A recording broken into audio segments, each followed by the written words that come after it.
Salut à tous les amis, j'espère que vous allez bien. On se retrouve ce soir exceptionnellement pour une nouvelle vidéo parce que les informations qui tombent sont importantes. Merci les amis, j'ai vu à midi, j'ai fait ma vidéo, malheureusement YouTube a cut ma vidéo en plein milieu, donc je ne sais pas pourquoi. Donc c'est pas grave, je vais vous révoquer tous les éléments, tous les sujets, toutes les informations de la journée au complet. Et évidemment, merci à vous pour tous ces messages, merci à vous pour les messages privés, etc., pour m'avoir dit attention Sofiane, la vidéo n'était pas complète. Bref, n'hésitez pas à liker, commenter, partager, à vous abonner pour soutenir le travail. Demain, il y aura un petit live avant match contre le Slavia, Barça Slavia à l'extérieur, importantissime, donc on va en parler.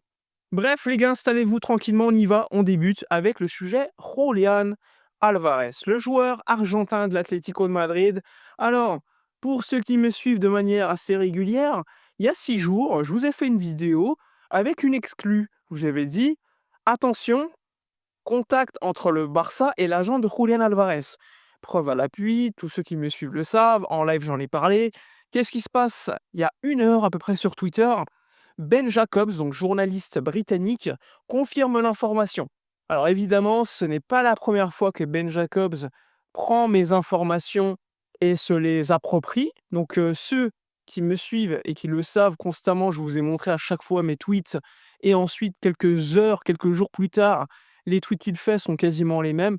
Au fur et à mesure, c'est assez chiant. Mais au moins, ceux qui me suivent le savent. Et n'hésitez pas à lui mettre un petit mot sur l'information juste avant en disant que ça vient de moi parce que honnêtement, ça devient assez chiant. Mais bon, l'information, c'est le principal. Donc Julián Álvarez, son agent, je vous l'avais dit il y a 6 jours, il y a eu un contact avec Deco, je crois que c'était en Arabie Saoudite ou à Dubaï, je ne sais plus. Donc pour évoquer un potentiel deal, c'est à ce moment-là que je vous avais dit que la priorité du Barça désormais, ce n'était plus le poste de défenseur central, en tout cas pas la priorité numéro 1, mais que c'était le poste désormais de numéro 9. Rappelez-vous, évidemment, il y en a qui vont me dire: «C'est trop cher Sofiane, qu'est-ce que tu nous racontes? C'est impossible».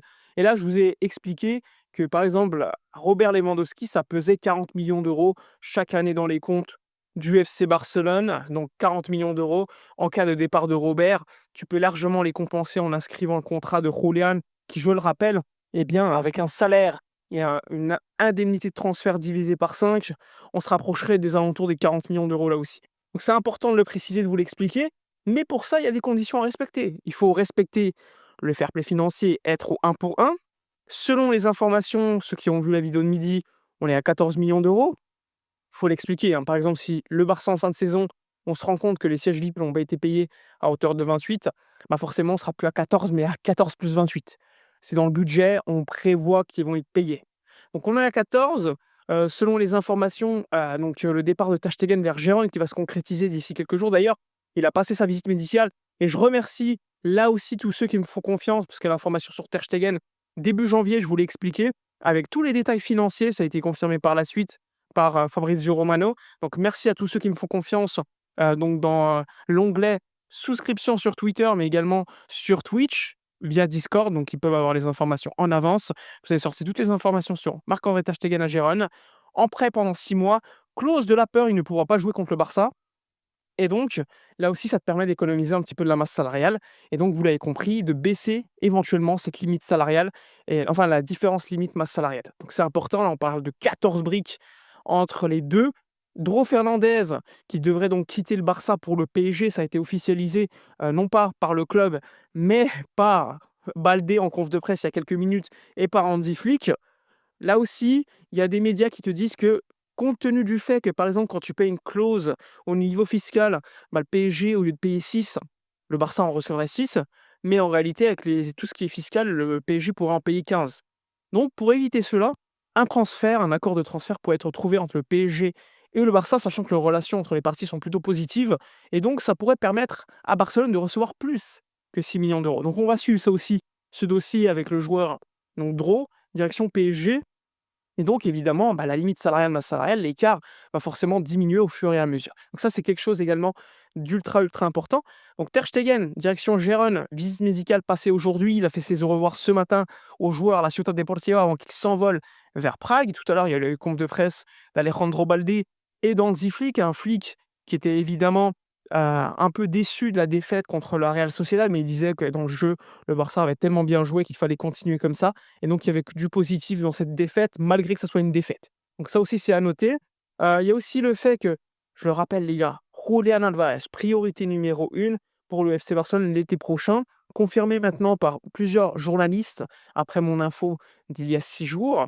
Rappelez-vous, après le match contre l'Atleti, au Spotify Camp Nou, ça disait: «Oh, finalement le Barça n'ira pas sur Julián» et je vous disais: «Attention, attention, c'est des bruits de couloir pour, à mon avis, essayer que le Barça ait, on va dire, une bonne image auprès de l'Atlético» parce qu'on le sait, forcément si dans les médias, on entend que le Barça, en plein avant-match, discute avec l'agent, forcément ça se passe mal. Alors là, l'information sur Deco qui s'est réuni avec son agent Hidalgo, forcément l'Atlético est au courant, donc ils l'auront dit, il y a pas de problème, ça a été fait non pas dans leur dos. D'ailleurs, Matteo Moretto hier a confirmé l'information selon laquelle le futur de Julián Alvarez à l'Atleti était désormais très incertain. Donc forcément, il y a des clubs anglais et espagnols qui sont sur le coup. Et là, on parle du Barça qui s'intéresse grandement au sujet.